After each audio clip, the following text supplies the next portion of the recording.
Sunday को पढ़ाना, give a test on Sunday. Solution का quite here. Now when I talk about electrolytic cell,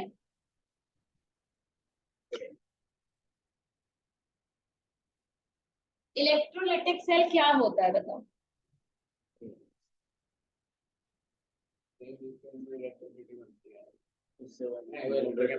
If I'll say they have two electrons in which it is connected to a battery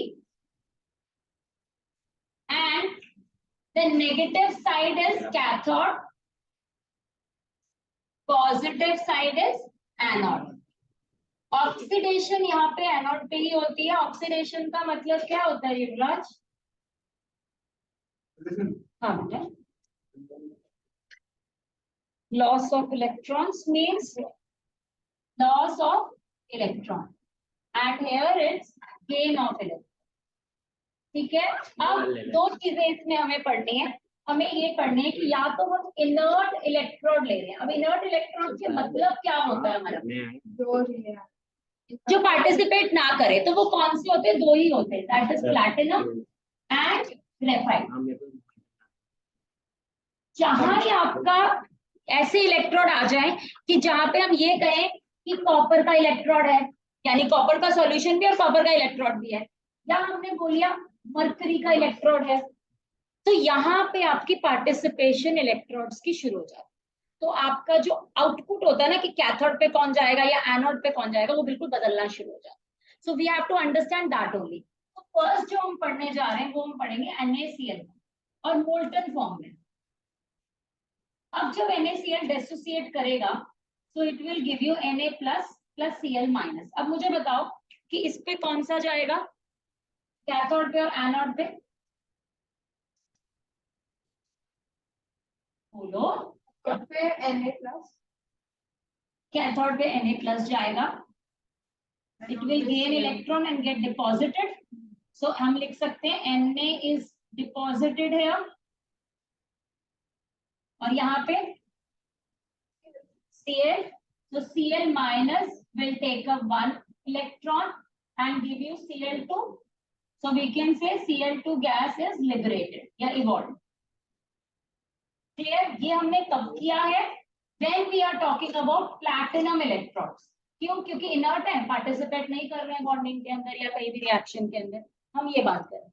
लेकिन यही चीज अब आती है second case कि हम ले रहे हैं NaCl aqueous, और एक्वस किसके साथ ले रहे हैं? प्लैटिनम के साथ ही ले रहे हैं, इन प्लैटिनम इलेक्ट्रोड।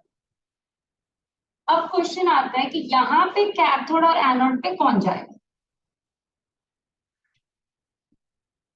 अब एक बात बताओ, जब हम एक्वस मीडियम ले रहे हैं तो एक तो NaCl है हमारा, तो हमारा आ रहा है Na plus plus Cl minus. Water भी है, सो वाटर में आएगा आपका H plus and OH minus. अब यहाँ पे आ जाता है किस चीज की वैल्यू देखनी होती है आपको? Reduction potential, right? तो जब हम रिडक्शन पोटेंशियल देखेंगे तो कैथोड पे पॉजिटिव जाने चाहिए, राइट? तो आप ये बताओ, ये जाएगा या ये जाएगा? जिसका रिडक्शन पोटेंशियल ज्यादा है, तो हमें पता है इसका माइनस में होता है, इसका जीरो होता है, तो माइनस तो नहीं जाएगा, H प्लस जाएगा। That means H plus. ये तो हमें आइडिया ही है वैसे भी। सोडियम का आपका नीचे से देखोगे ना बेटा, तो लिथियम आपके मोर, आपका अगर मैं कह रही हूँ sodium is more reactive than hydrogen, तो वो नीचे की तरफ है ना सारे एलिमेंट्स जो जीरो से नीचे होते हैं, यानी कि माइनस में होगा, और मेटल्स है वैसे भी। तो H plus will take up one electron and give you H, and H plus H gives you H2। तो आप डायरेक्टली भी लिख सकते हो, चाहे तो इसको ऐसे करके। Clear? So hydrogen gas is liberated. अब ये बताओ, जब हम एनोड पे जाते हैं तो क्या होगा? Cl जाएगा या OH माइनस जाएगा? OH माइनस जाएगा, कम वाला। Cl is a very electronegative element. तो यहाँ पे क्या रिएक्शन होता है? 4H minus gives you H2O plus 4 electron plus O2। Clear? तो ये आपका लिबरेट करेगा, that means O2 gas is liberated. Clear? अब मुझे बताओ मीडियम क्या हुआ? मीडियम मतलब इसमें क्वेश्चन कई बार आ जाता है कि अब मीडियम में क्या बचा है, एच आपका क्या बचा हुआ है, यहाँ पे Na बचा है, Cl बचा हुआ है, तो उसका अब मीडियम से कोई लेना देना यहाँ पे नहीं होगा। क्लियर अबाउट दिस मच, लिख लो पहले, करेक्शन करो। अब क्वेश्चन ये आता है यहाँ पे कि आपका O2 लिबरेट, यहाँ पे एक चीज का करेक्शन करो, O2 गैस लिबरेट होगी।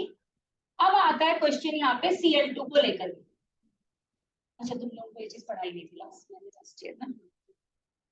अब जब हम बात करते हैं ओवर वोल्टेज, ओवर वोल्टेज का मतलब होता है कभी कभी, अब यहाँ पे क्या होना चाहिए देखा जाए तो आपका कम वाला वैल्यू वाला जाना चाहिए, O being more electronegative that is going at anode as per this, तो हमारा क्लोरीन जाना चाहिए। क्यों? क्योंकि ओवर वोल्टेज की वजह से हमें प्रॉब्लम आती है यहाँ, तो हमें यहाँ पे मतलब ओवर वोल्टेज की वजह से नहीं बोलूंगी, मैं बोलूंगी हमें इस रिएक्शन को कैरी कराना पड़ता है एक्स्ट्रा वोल्टेज देके, तो यहाँ पे O2 नहीं आपका Cl2 gas liberate, and the medium will be your acidic. Why? Because you will be left with sorry, हाँ बेसिक होना चाहिए, medium acidic, basic NaOH will be left out and these two will be utilized. Clear? सही करो। सिर्फ water का electrolysis पानी लिया था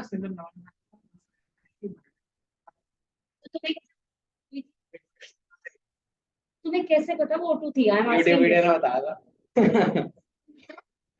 सही है, तो सारी की सारी लिबरेट किस वजह से होती है, हम कहते हैं प्रेफरेंशियल डिस्चार्ज, मींस कौन कहाँ पे प्रेफर करेगा जाना। क्लियर?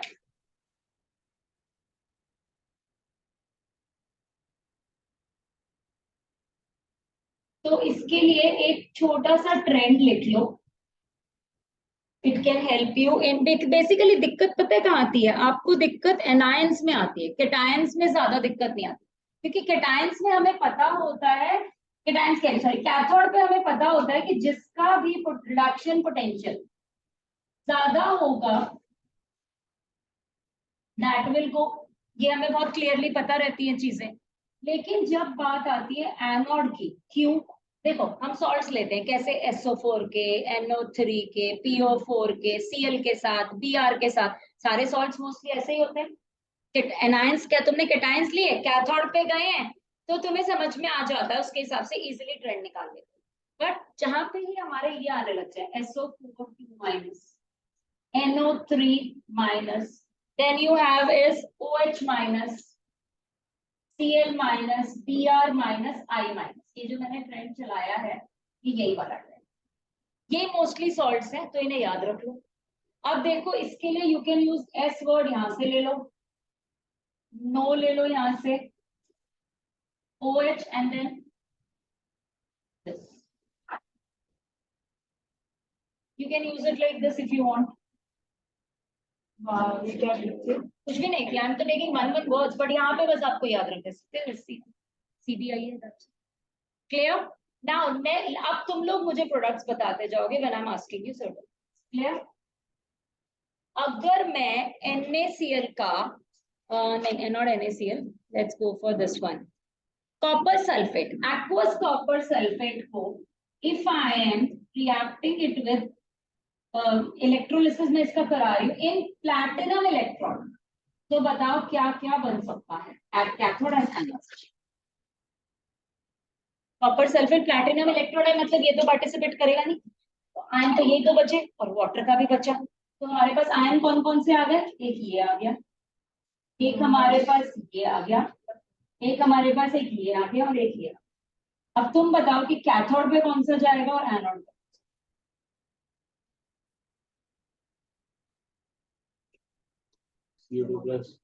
CO2 प्लस जाएगा या H जाएगा? CO2 प्लस जाएगा। हाँ, तो Cu2 plus will take up 2 electrons and gives you Cu means Cu deposit हो जाएगा वहां जाके। एनोड पे क्या जाएगा? OH minus, तो OH माइनस का मैंने रिएक्शन बताया, 4OH minus gives you 2H2O, that's 4 electrons and oxygen gases. Clear about this much? ठीक है. Next comes is your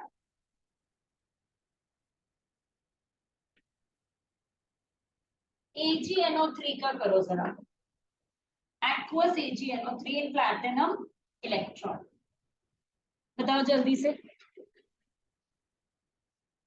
Aqueous AgNO3 in platinum electrode. Ag plus में होता है बेटा. एनर्जी का 0.80 होता है. नहीं, मैं वैल्यू नहीं पूछ रही हूँ. तो वही है. हाँ, होता वही है, but we are not talking about values. We are talking क्या डिपॉजिट होगा कैथोड पे, क्या डिपॉजिट होगा एनोड. अच्छा, यहाँ पे मीडियम भी बताओ. मीडियम क्या बचा है यहाँ पे? यानी कि एसिडिक. एसिडिक मीडियम हो गया. कई बार क्वेश्चन आ जाता है तो तुम्हें पता होना चाहिए मीडियम के बारे में. क्या बताओ, कैथोड पे कौन जाएगा? Ag जाएगा. So Ag plus an electron gives you Ag, यानी Ag will be deposited. Anode पे क्या जाएगा? हाँ, तो two gas will be liberated means. ठीक है. मीडियम में क्या बचा? तो यानी एसिडिक. अब आता है क्वेश्चन तुम्हारा, अगर मैं NaCl ले रही हूँ किस पे? Hg electron. अब मैंने आपको बताया था जब हम Hg इलेक्ट्रॉन लेते हैं तब हमें थोड़ा सा ध्यान रखना पड़ता है. ये आपको मेमोराइज करना पड़ेगा थोड़ा सा. क्यों? क्योंकि यहाँ पे बनता है अमेलगम. अमेलगम मैंने बताया था आप लोगों को क्या होता है, मरकरी का अलॉय. तो ये क्या करते हैं, मेटल्स मरकरी के साथ एक सेमी लिक्विड फॉर्म में कंबाइन करते हैं, जिसकी वजह से जिसे हम कहते हैं अमेलगम. यानी कि सोडियम जो Hg के साथ बनाएगा उसे हम कहेंगे सोडियम अमेलगम. जिंक बनाता है तो हम कहते हैं जिंक अमेलगम. Like this. तो यहाँ पे कैथोड पे आपको याद रखने की जरूरत पड़ेगी इसके अंदर कि Na ही जाएगा. क्लियर? आप वाटर में से H को मत भेज देना वहां. आपका Na ही जाएगा यहाँ पे. Will take up 1 electron and give you Na. And ये Hg के इलेक्ट्रोड पे गया है तो Hg के इलेक्ट्रोड पे जाके वहां पे NaHg बनाता है, जिसे हम कहते हैं सोडियम अमेलगम. वो हम लिखने में ऐसे ही लिखते हैं. क्लियर? ये चीज आपको याद रखने वाली पड़ेगी क्योंकि यहाँ पे बच्चों को क्या लगता है H जाएगा वहां पे, क्योंकि H का electrode potential as compare to Na ज्यादा होता है. तो हमारे को पता है कैथोड पे ज्यादा वाला जाएगा. तो we utilise our things like this, but यहाँ पे आपको स्पेसिफिकली याद रखना. क्लियर? Now anode. एनोड पे एज नॉर्मल आपका ऑक्सीजन ही लिबरेट करेगा. क्लियर? कोई डाउट है इसमें? नहीं, सॉरी, क्लोरीन लिबरेट करेगा. कोई डाउट तो नहीं है इसके अंदर? अभी तो बताया था NaCl एक्वस में क्लोरीन लिबरेट करता है. क्लियर? अब मुझे बताओ, अगर मैंने लिया AgNO3 विद Ag इलेक्ट्रोड. चलो, copper sulphate with copper electrode, पहले वो बता दो. ये आपने पढ़ा हुआ है भाई 10th में. हाँ,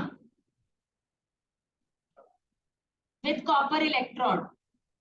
इलेक्ट्रोलिसिस पढ़ाया था ना मैंने, इलेक्ट्रो रिफाइनिंग जिसे हम कहते हैं. क्या नहीं? मेटल्स की रिफाइनिंग में. हाँ,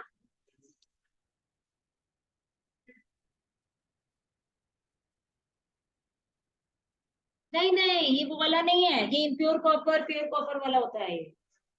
तो यहाँ पे हमारा सिंपल सिंपल एक ही रिएक्शन होगा. दोनों साइड कॉपर ही पार्टिसिपेट करेगा क्योंकि इलेक्ट्रोड है. बट ये है कि इसमें इलेक्ट्रॉन पार्टिसिपेट करता है. तो एक साइड का इलेक्ट्रॉन आपका पतला होता जाता है और एक साइड का इलेक्ट्रॉन आपका मोटा होता है. प्योर से इम्प्योर के लिए हम इसे यूज करते हैं. प्योर से सॉरी, इम्प्योर. इम्प्योर से प्योर के लिए. तो इम्प्योर हम लगाते हैं एनोड पे और प्योर लगाते हैं कैथोड. हाँ, आपका क्यों? क्योंकि इलेक्ट्रोलाइट में तो प्योर फॉर्म में ना वो. तो इम्प्योर से पहले वो प्योर में आएगा. कैसे? Cu -2 electron gives you Cu2+. ये आ गया इलेक्ट्रोलाइट में. अब इलेक्ट्रोलाइट इसे यहाँ से प्योर फॉर्म में अपने ऊपर कैथोड पे ले जाता है और इम्प्योरिटीज को अंदर ही छोड़ देता है. This is the reaction. इसमें मीडियम का कोई लेना देना नहीं होता. नेक्स्ट कम्स, अब ऐसा ही मैंने तुमसे पूछा था Ag विद Ag इलेक्ट्रॉन. बताओ दूसरी तरफ फिर Ag AgNO3 with Ag electron. तो क्या करेगा यहाँ पे, ये दोनों साइड में Ag ही रहेगा। सो Ag plus an electron gives you Ag। ये कहाँ पे होगा, कैथोड पे होगा। और एनोड पे क्या होगा, Ag -1 electron gives you Ag plus. Clear. अब आता है एक चीज जिसे हम कहते हैं सल्फ्यूरिक एसिड। सल्फ्यूरिक एसिड को हम दो तरीके से यूज करते हैं, कॉन्सेंट्रेटेड, एक एसिडिक। जब कॉन्सेंट्रेटेड एंड डाइल्यूट। जब कॉन्सेंट्रेटेड में करते हैं तो बाय प्रोडक्ट बहुत डिफरेंट होता है। तब हमारा एक आयन बन के निकल के आता है, जिसमें आपने पढ़ा है, मार्शल एसिड पढ़ाई थी, याद है रिडॉक्स में, है ना, उसका आयन बनता है। ठीक है। लेकिन जब हम डाइल्यूट में करते हैं तो सिंपल हाइड्रोजन गैस और ऑक्सीजन गैस यूज। तो अगर क्वेश्चन में कॉन्सेंट्रेटेड सल्फ्यूरिक एसिड मिल जाए तो याद रख लेना रिएक्शन विल बी डिफरेंट। तो मैं पहले वही करा देती हूँ। आपने ये वाला लिया, इसमें आप इलेक्ट्रोड प्लैटिनम के रख लो, उससे कोई प्रॉब्लम नहीं। तो कैथोड पे क्या होगा, आपका हाइड्रोजन गैस इज लिबरेटेड,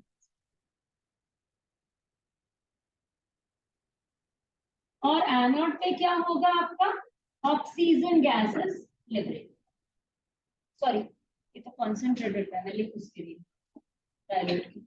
हाँ, इसमें एनोड पे क्या होगा, जो सल्फेट आयन है ना, वो क्या करेगा, दो सल्फेट आयन कंबाइन करेंगे and they will form S2OA2 minus. Now this is your Marshall acid का Marshall ion। ठीक है, हम ये बनता है यहाँ पे, तो आपको ये याद रखने की यहाँ पे जरूरत, क्योंकि बच्चे यहाँ पे यही गलती करते हैं, डायरेक्टली O2 लिबरेट करते हैं। O2 लिबरेट होता है डाइल्यूट के केस में, कॉन्सेंट्रेटेड के केस में मार्शल एसिड का है। कोई डाउट इसके अंदर। Last is your PtCl2। PtCl2 में पेपर, यहाँ PtCl2 में प्लैटिनम इलेक्ट्रोड, क्या लिबरेट होगा कैथोड एनोड पे, जल्दी बताओ। नहीं, PCl को बोला HRO। कहाँ है बेटा, कहाँ पे क्या लिबरेट होगा, कैथोड पे Cl2 है। Medium, HRO। मीडियम, HC पता नहीं।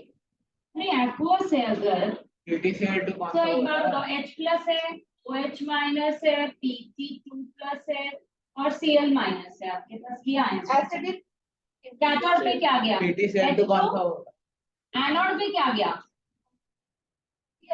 Cl2, बचा क्या, Cl2 क्यों गया? PtOH बचा, तो कौन सा मीडियम हुआ, बेसिक नहीं हुआ आपका। Pt इसलिए गया जबकि ऑक्सीजन और Pt की लड़ाई होती है ना, Cl2। अब ऑक्सीजन और Cl2 की लड़ाई होती है तो हमेशा Cl2 जीतता है ओवर वोल्टेज की। अब तो यहाँ पे आता है, फिर ट्रेंड में Cl बाद में ही होता है। कौन से ट्रेंड में, जब आपने ट्रेंड दिया था। OH क्यों लेकर, कुछ कुछ केस में तो याद रख लो ये ओवर वोल्टेज का खेल है सारा। Now next thing comes is your Faraday's law. Faraday का पहला लॉ क्या कहता है, लिखो, क्योंकि उसको लिखना बहुत जरूरी है। उसका फॉर्मूला तुम्हें समझना पड़ेगा, क्योंकि अगर नहीं समझा तो फिर न्यूमेरिकल नहीं समझ। तो पहले मैं यहाँ पे फॉर्मूला समझा दूं फिर लिखवा दूं, पहले लिखवाऊं, लिखो। The weight of an ion discharge, Faraday's first law,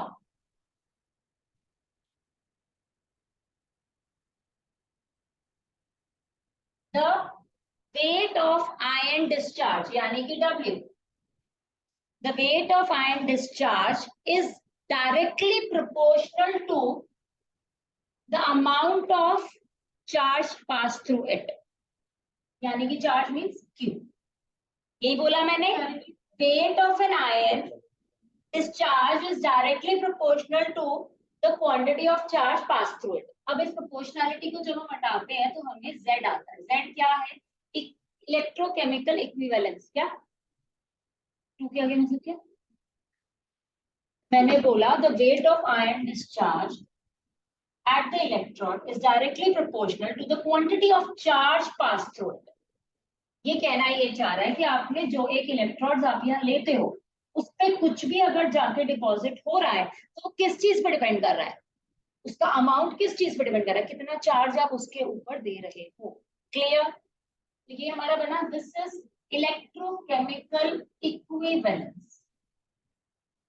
अगर मैं वर्ड इक्विवेलेंस यूज कर रही हूँ तो इससे कुछ और वर्ड याद आता है? नहीं। कहाँ सर? इक्विवेलेंस, हाँ, इक्विवेलेंट व्हाट? मास। हाँ, वही वाला इक्विवेलेंट मास। तो मैं इसका जो फॉर्मूला होता है ना, Z is equal to equivalent mass upon Faraday. Equivalent mass क्या होता है? ये molar mass upon n factor into f। ठीक है। अच्छा, Q क्या होता है? I into T। Put all the values there. तो हमें क्या मिला? W is equal to molar mass upon n factor into f into I into T. इसको इधर ले जाओ और इसको नीचे ले आओ, तो आपको क्या मिलेगा? W upon molar mass into n factor equal to, मैं किसी Q अपॉन F ही लिख रही हूँ। ये क्या है? क्या है? NP क्या? N only N। तो N into n factor is equal to Q upon F। मैं बोल सकती हूँ ना इसको, this is the got it. यहां से न्यूमेरिकल निकालोगे कभी गलत नहीं होगा, यहां से निकालना शुरू करोगे हमेशा गड़बड़ होगी। क्लियर? अब क्वेश्चन आता है फैराडे क्या है, हम फैराडे को कैसे डिफाइन कर सकते हैं?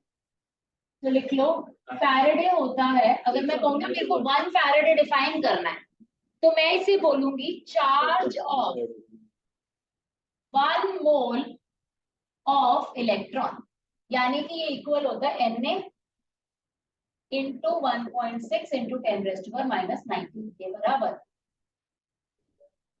एवोगैड्रो नंबर प्रतीक and its symbol is C।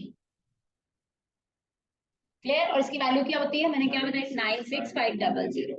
ठीक है। अब क्वेश्चन में एक चीज समझो जो बच्चे नॉर्मली गलतियां करते हैं।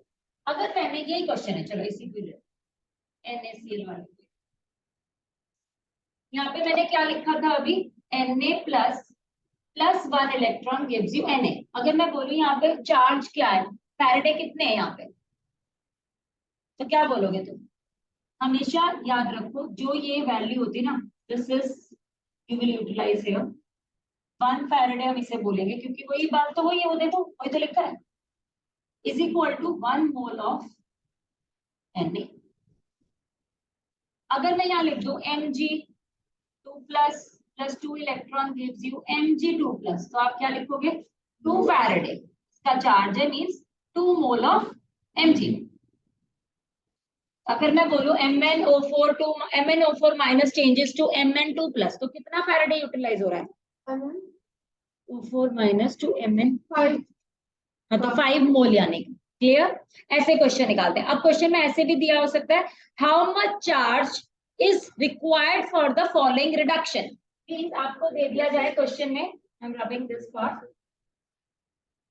अगर क्वेश्चन में ये मांग लिया जाए आपका Al3 plus changes to Al, how much charge is required for the like reduction of following things। तो आप इसमें क्या बोलोगे? कितने फैराडे यूटिलाइज हो रहे हैं? 3 फैराडे। हाँ जी बोलो। मैं MnO4 minus changes to Mn2 plus 5 ही तो हुआ। क्या हो गया तेरे को? Mn4 minus when changes to Mn2 plus, बेटा वो 7 है, तो यहाँ 5 इलेक्ट्रॉन ही तो चले, मुझे टिकट चाहिए। Got it? अगर मैं बोलूं तुम्हें क्वेश्चन में how much charge is required for the reduction of Cu2 plus to Cu, तो how much charge is there? 2 Faraday. Clear? ये वाला कंसेप्ट क्लियर है? फैराडे का सेकंड लॉ लिखो। चलो फिर मैं न्यूमेरिकल्स कराती हूँ इसको।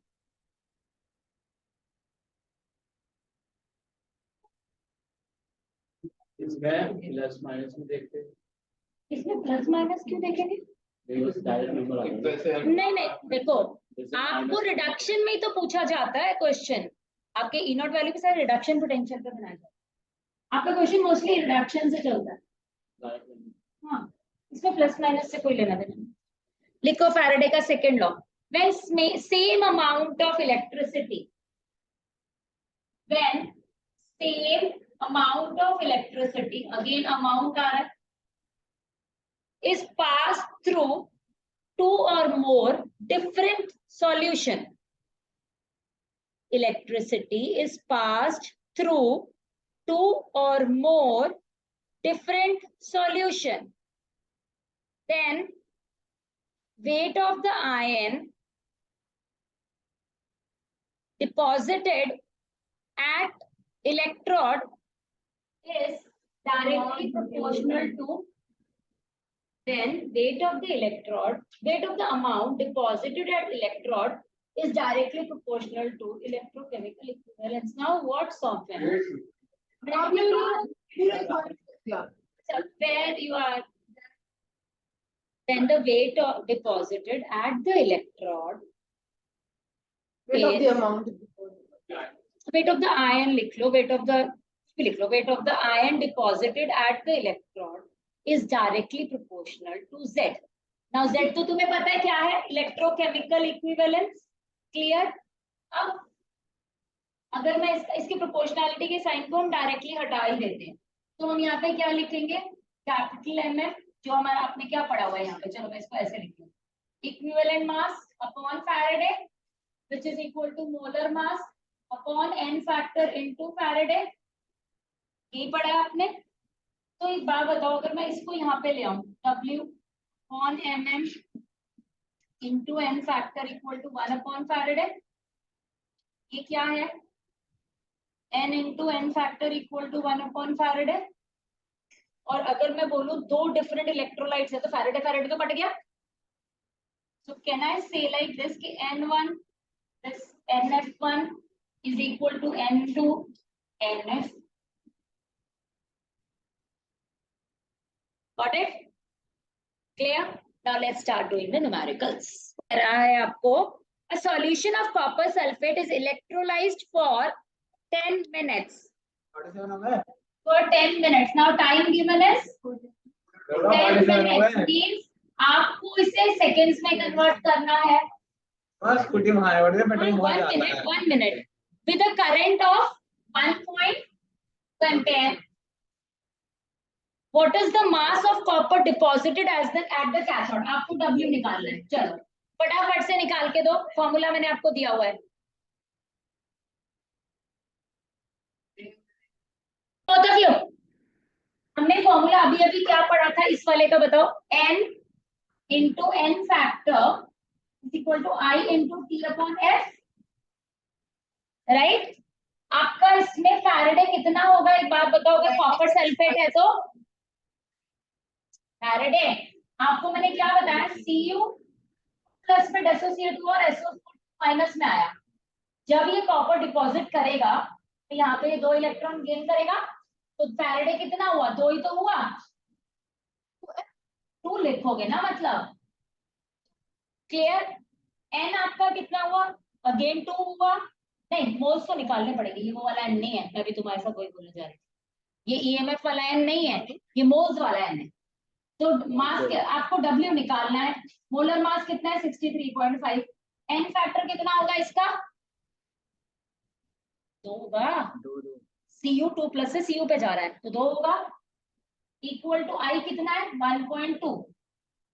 टाइम कितना है, 600 अपॉन 2. करो W निकालो, W निकालो फटाफट से. चलो 1.5. ओ मैंने 1.2 लिखा, 1.5 है. करो इससे जल्दी से, क्या वैल्यू आ रही है बताओ. तो ऐसे निकालते हैं.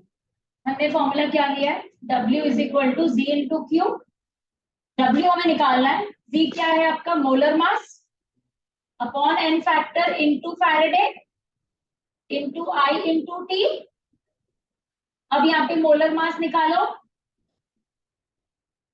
मोलर मास 63.5 अपॉन, अच्छा मैंने वो N फैक्टर डबल बार लिख दिया क्वेश्चन के अंदर. हाँ राइट, आई गॉट इट. तो 2 इंटू 90500 इंटू 1.5 इंटू 600. मैंने वो 2 वहां पे 2 बार लिख दिया, यहाँ पे भी लिख दिया, वहां पे भी. क्लियर? समझ आ गया? दूसरा क्वेश्चन लो एक और। अगर मैं बोलूं how many moles of electron are required to reduce, अच्छा ये वाला तो मैंने करा दिया, 1 mole of MnO4 minus 2 Mn2 plus, we have done it. Okay, how many moles of electron are required to produce 10 gram of aluminium from molten Al2O3? नहीं, मैंने बोला है आपको 10 ग्राम एल्यूमिनियम से एल्यूमिनियम बनाना है फ्रॉम मोल्टन Al2O3। ठीक है, अगर आपको कितना यहाँ पे इलेक्ट्रॉन की जरूरत, कितने मोल ऑफ इलेक्ट्रॉन की जरूरत पड़ेगी, यानी फैराडे कितने लगेंगे जब आपका Al2O3 10 ग्राम Al के अंदर कन्वर्ट होगा। तो पहले इक्वेशन के हिसाब से देख लो कितने फैराडे लगेंगे, बताओ। How many mole of electron are required to produce 10 gram of aluminium from molten Al2O3। Aluminium का मास 27 ग्राम भी है। 3 तो आपका ठीक है आंसर, 3 फैराडे आएगा, यानी 3 मोल्स होंगे, लेकिन 10 ग्राम के हिसाब से भी तो निकालो फिर, 27 होते हैं। क्या है? 3 फैराडे तो 3 मोल के बराबर हो गया ना। हाँ, कहाँ कंफ्यूज? आंसर आपको निकालना है how many mole of electron are required to produce 10 gram of aluminium from molten Al2। तो पहले एक बात बताओ, आप जो कर रहे हो Al3 plus 3 electron gives you air, तो आपके 3 मोल्स है यहाँ पे, ये क्लियर है आपका, 3 मोल ऑफ Al आ रहा है आपका, ठीक है। अब एक बात बताओ कि आपको निकालना कितने में, ग्राम में निकालना है। 27 ग्राम में 1 मोल होता है, 3 मोल से 3 मोल आ रहे हैं बेटा, 3 आएंगे ना। 27 उसका मास है, अकॉर्डिंग टू द क्वेश्चन 27 में 3 मोल्स की जरूरत है, 10 ग्राम में कितने की जरूरत है, 3/10। बस जस्ट ये तो करना 10.9 है। 30/27। हम पूरे Al2O3 का मॉलिक्यूलर वेट लिखेंगे, क्यों? तो ना डिपॉजिट क्या हो रहा है, सारा कुछ एक साथ। क्वेश्चन में मांगा है 10 ग्राम Al है, जैसे पहले वाले में बोला था सिर्फ कॉपर डिपॉजिट होने का बताओ। दूसरा लिखो, हाँ मोलर मास है, मोलर मास वही लिखो। एक और, how many mole of electron are given by, how many mole of electron are given by 8960 coulomb, 60 coulomb. How many mole of electron are given by 8960 coulomb? बताओ, बहुत simple है, mole of electron given by 8960। एक अलग question, अरे अभी बताया था, Faraday की डेफिनेशन क्या बताइए फरा? वो क्या है इसमें? एक ही फैराडे की डेफिनेशन होती है। 96500 कूलम क्या है, 1 मोल नहीं है। तुम्हारी गलती है मेरी गलती है वो। 8960 कितना हुआ, तो 8960 into 1/96500 कूलम। ये क्वेश्चन करके आएंगे। नाउ नेक्स्ट लिखो, यहाँ पे मोल ऑफ इलेक्ट्रॉन लिखना, क्योंकि वो पूछ मोल ऑफ इलेक्ट्रॉन ही रहा है आपसे। एक और question low, how many minutes it would take, how many minutes it would take, shut up, तुम्हारे दिमाग में लगी है, मेरे तो पैर में लगी है सिर्फ। how many minutes it would take to reduce 0.20 mole of Cu2 plus to Cu using a current of 10 ampere? खुद दिमाग लगाओ। How many minutes it would take to reduce 0.2 mole of Cu2 plus to Cu using a current of 10 ampere. Now what happened? Okay, लिख लिया उसने, देखिए. पहले कुछ नहीं लिखा मैं. Reduce 0.2 mole of Cu2 plus to Cu using 10 ampere current. बेटा मैं इससे ज्यादा धीरे नहीं बोल सकती. फैरेड में सिर्फ 96,500 डालेंगे ना डायरेक्ट. जी नहीं, अरे anything, you have to do it by yourself. W given वो होता है given mass या mass deposited. हाँ क्या छुट्टी मिलेगी अगले हफ्ते 2 दिन की. लगा बोलो छुट्टी करके आ गया. जब मैं ऑपरेशन कराने अपना जाऊंगी तब मिलेगी छुट्टी. बेटा बाद में करते हैं. Answer is no. एक मिनट, सी पार्ट ना, सी पार्ट का आंसर है. हाँ कितना आ रहा है तुम्हारा बेटा? टाइम निकालना है.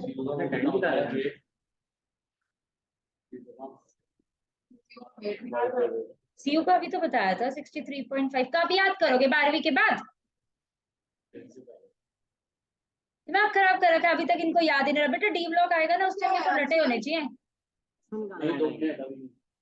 हमेशा सेकंड्स में होता है टाइम. हाँ तो इसको मिनट्स में जरा कर. यहाँ पे आंसर अच्छा कितने आ रहे हैं?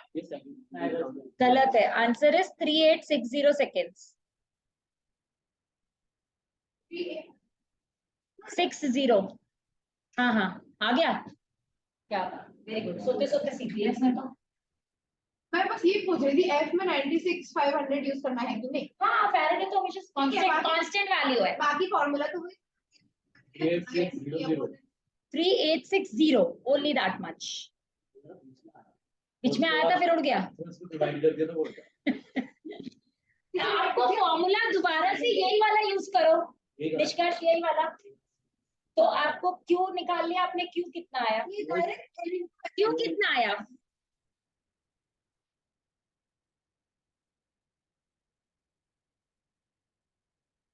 क्यों दिमाग लगा रहे? क्यू को क्या करना है? क्यू आपको गिवन है.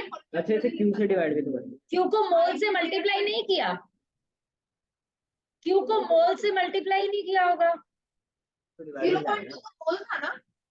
0.4 है ना मोल्स ऑफ इलेक्ट्रॉन. क्वेश्चन में गिवन 0.2 है तो इंटू 2 नहीं मल्टीप्लाई करोगे. अरे भैया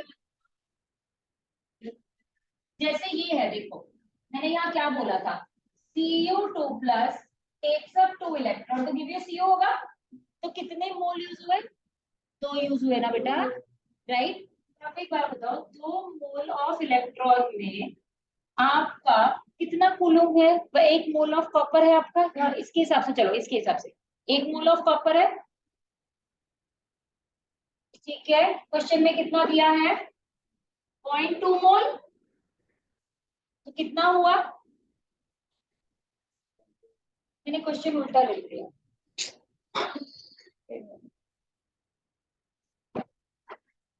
आपका क्वेश्चन में कितना दिया हुआ है? 0.2 मोल ऑफ Cu2 प्लस दे रखा है. मैंने उसको क्या कर दिया? आपका 2 मोल यूज हो रहा है जब आप क्या हुआ?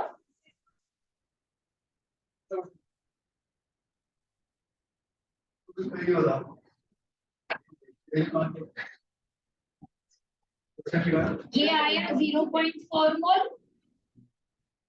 अब मोल आपको मिल गया. चार्ज निकाल सकते हो. 1 मोल में कितने आपके फैराडे हैं? 96,500. 0.4 में कितने होंगे? 96,500 इंटू 0.4 कूलम. अरे इंटू नहीं करोगे मोल से, मोल ऑफ इलेक्ट्रॉन से मल्टीप्लाई नहीं करोगे. फैराडे यही तो होते हैं बेटा. ये मैंने कितनी बार बताया. इसको अगर मैं ऐसे लिख दिया इसका मतलब है 2 मोल ऑफ कॉपर. आप अपने वाला फॉर्मूला तुम इस वाले से करोगे सबसे इजी रहेगा. सबसे इजी है ये फॉर्मूला. तो फिर कैसे नहीं आ रहा तुम्हारा?